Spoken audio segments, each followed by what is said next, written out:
Prajurit itu memberi isyarat kepada anak laki-laki itu untuk membuka mulutnya. Melihat anak laki-laki itu bingung dan gemetar. Dia membukakan mulutnya, lalu menodongkan senjata ke mulutnya. Saat mendengar suara tembakan, sang ibu menoleh untuk melihat. Namun dia sudah ditangkap oleh tentara Jerman. Mereka ingin memberikan sang ibu kepada sipir. Wanita dan anak-anak yang tersisa semuanya ditembak mati di tempat. Adegan brutal ini disaksikan oleh pasukan Soviet di hutan. Sang pemimpin Saripov patah hati. Dia tidak tahan dan ingin segera membunuh semua bajingan-bajingan itu. Rekan-rekan satu timnya segera menghentikannya. Bertindak gegabah hanya akan menghabiskan nyawanya. Jika ingin balas dendam, dia harus bertindak cerdas. Mereka menduga di dalam hutan pasti ada pengintai Jerman. Setelah beberapa saat mencari, akhirnya mereka menemukan target mereka. Seorang prajurit melemparkan pisau yang menusuk belakang seorang tentara Jerman. Dua lainnya bahkan tidak punya waktu untuk bereaksi. Mereka sudah harus mencium bau tanah. Tim gerilya dengan cepat mengepungnya. Mereka menemukan ada prajurit lain di dalam mobil. Dia adalah pengirim berita Jerman yang sedang melakukan pengiriman telegram. Untungnya tim gerilya tiba tepat waktu. Prajurit itu mengeluarkan sebuah foto tentang sangnya, yang berharap saat Saripov melihat wajah ibunya, dia tidak akan membunuhnya. Namun Saripov teringat tindakan-tindakan tentara Jerman tadi, sehingga dengan tegas menembaknya mati di tempat. Menyeberangi hutan, tim gerilya melihat sebuah rumah kayu. Tampaknya aman. Saripov memutuskan akan beristirahat bersama rekan-rekan satu timnya di sini. Hanya seorang wanita tua dalam rumah itu. Saat ketemu orang-orang sebangsanya, wanita tua itu menyambut mereka dengan antusias. Akhirnya, para prajurit itu makan makanan-makanan yang hangat. Salah satu dari mereka menarik tirai. Dia ketakutan dengan apa yang dia lihat di dalamnya. Selama kepanikan, seorang prajurit tidak sengaja meninggalkan lencananya di atas meja, yang menyebabkan bahayanya tersembunyi. Ternyata mayat-mayat yang teratur rapi di dalam ruangan itu. Semuanya orang-orang wanita tua itu. Mereka semua dibunuh tentara Jerman. Karena ketuaan dan kelemahan, dia tidak mungkin menguburkan mereka. Setelah tim gerilya menguburkan mereka untuk wanita tua, mereka mendengar suara mesin mobil yang melaju ke arahnya. Sehingga buru-buru keluar dengan pintu belakang. Dengan sangat cepat, tentara Jerman telah datang. Mereka menemukan sebuah lencana dan pecahan-pecahan kentang di atas meja, dan menyimpulkan bahwa tempat ini menampung pasukan Soviet. Wanita tua itu ketakutan. Seorang perwira memberi isyarat kepada para prajurit, dan kemudian berbalik untuk pergi.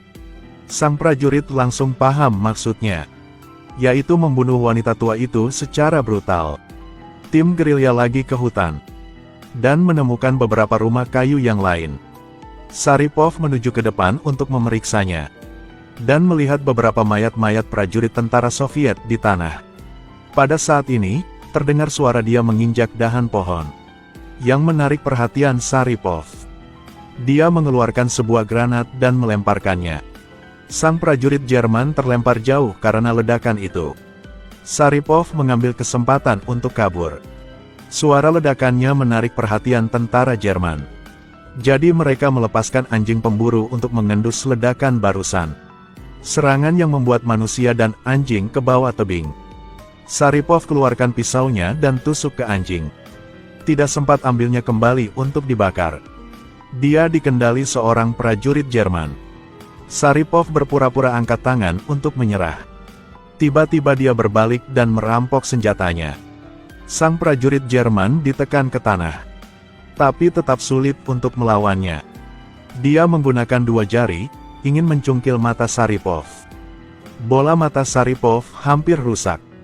Untungnya, dia meraih senjatanya tepat waktu, dan menembak tembakan ke pinggang sang prajurit Jerman. Setelah lolos dari maut, dia berkumpul kembali dengan rekan-rekan satu timnya, dan dengan cepat meninggalkan tempat ini.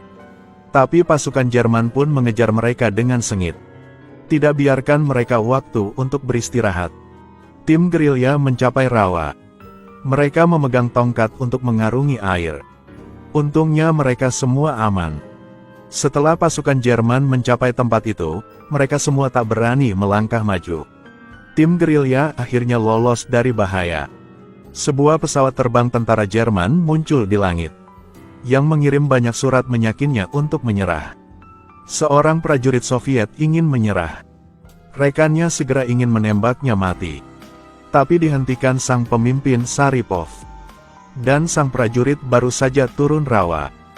Dia tidak bisa bergerak. Rawa di bawah kakinya seperti tangan iblis, yang terus-menerus menariknya ke bawah. Sang prajurit hampir tenggelam. Jadi dia berbalik dan meminta bantuan. Tapi rekan-rekannya berdiri di tempat untuk melihatnya. Tak lama kemudian, dia ditelan rawa. Baru setelah dia kenyang minum air, Saripov membawanya ke tepi, dan memperingatkan yang lain bahwa pengkhianat akan berakhir seperti itu. Semuanya mendapatkan semangatnya dan terus perjalanan.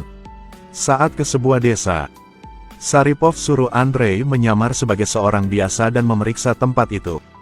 Tanpa diduga saat masuk ke desa itu, dia melihat prajurit-prajurit Jerman sedang berpatroli. Andrei coba tenang dan terus berlangkah maju. Tentara Jerman tiba-tiba menembak tembakan yang tepat pada kaki Andrei. Dia berjalan terlatih-tatih. Tentara Jerman dengan cepat mengejarnya. Pada saat yang sama, tim gerilya Soviet yang berada di hutan pun mendengar suara tembakan. Andrei tidak mungkin berlari lagi, sehingga dia melemparkan granat untuk menghentikan ketiga bajingan itu. Bala bantuan Jerman tiba untuk menyelamatkan yang terluka. Tiba-tiba tim gerilya Soviet tiba juga. Mereka berani melangkah maju, yang membalas dendam untuk Andrei. Sebuah tim tentara Jerman dengan cepat dimusnahkan. Orang-orang desa menemukan mereka tim pasukan Soviet. Jadi segera menyambut mereka. Setelah sehari beristirahat, kepala desa memimpin mereka ke hutan untuk berkumpul dengan tim gerilya yang lain. Sang pemimpin juga kuning.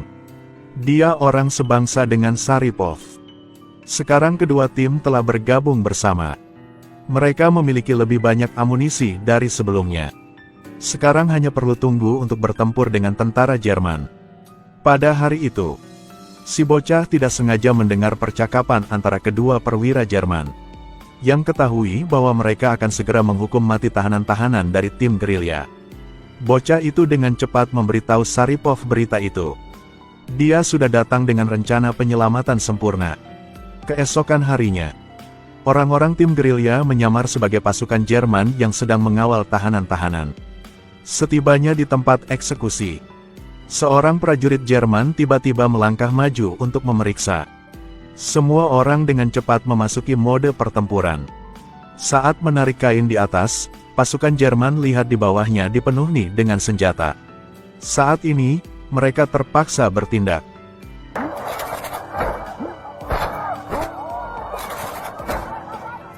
Mengandalkan keunggulan jumlah orang, tim gerilya dengan cepat mengendali situasinya. Pasukan Jerman dengan cepat turunkan senjatanya untuk menyerah. Saat ketahui berita ini, komandan Jerman sangat marah. Dia memutuskan untuk menggunakan metode sama untuk balas dendam.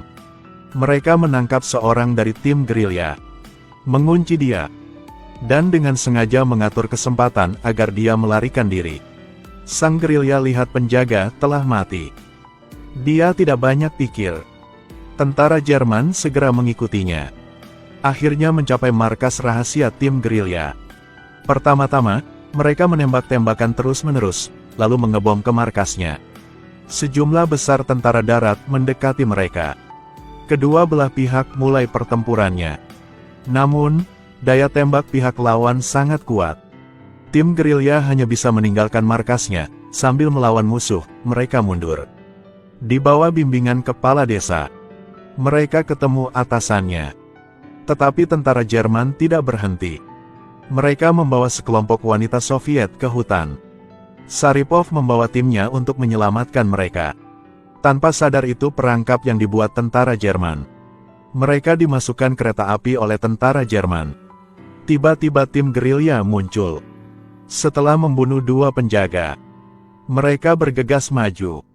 Tentara Jerman tidak sempat menembak. Setelah menyelamatkan orang-orang ini, Sharipov dan Zhukova ambil tindakan di 2 arah berbeda agar saling melindung. Namun, segalanya sudah dikendalikan tentara Jerman. Komandan tentara Jerman mulai berburu. Keduanya segera dikepung tentara Jerman. Mereka terus-menerus bersiul. Saat ini, mereka hanya bisa saling mengandalkan untuk terus berjuang. Komandan Jerman membidik targetnya dan menembak. Yang tepat di perut Zhukova. Sharipov menyembunyikannya di balik pohon. Memanfaatkan saat mereka mengisi amunisi, Sharipov melemparkan granat. Ini kesempatannya untuk kabur. Namun, Zhukova tidak lagi menahan. Setelah Sharipov ke markasnya, dia mencurigai ada mata-mata di dalamnya.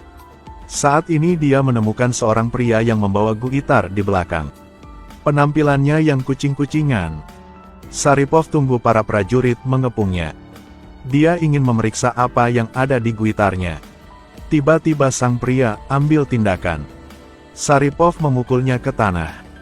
Karena tersangkut di tiang kayu, duri itu menusuk lehernya, yang mati di tempat.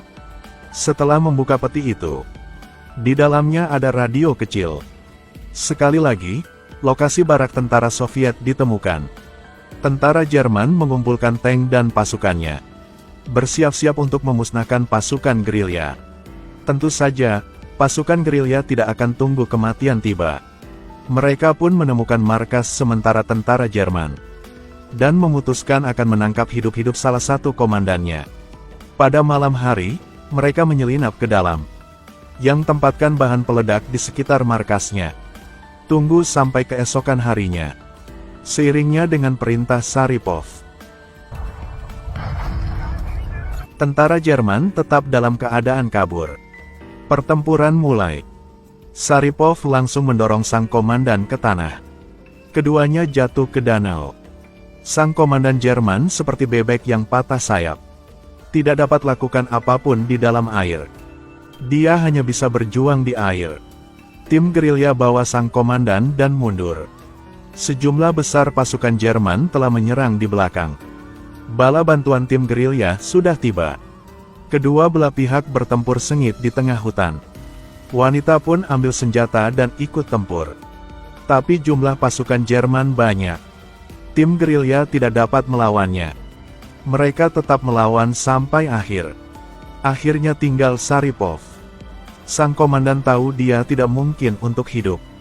Dia tutup mata tunggu kematian datang. Saat tentara Jerman mendekatinya, Sharipov hanya tinggal beberapa peluru lagi. Di pertempuran pamungkas melawan musuh, dia terkena beberapa peluru. Dalam kabur, dia membuka lengannya. Kedua anaknya bergegas ke pangkuannya. Saat Sharipov sadar kembali, dia dibawa pergi anggota tim penyelamat. Film ini berjudul Leto 1941 Goda, dan diadaptasi berdasarkan kisah nyata. Karakter Sharipov adalah orang berkulit kuning dari Kazakhstan. Karena unit tempatnya berada diserang oleh tentara darat Jerman, maka sejak tahun 1994 ia memimpin tim gerilya di wilayah pendudukan Jerman.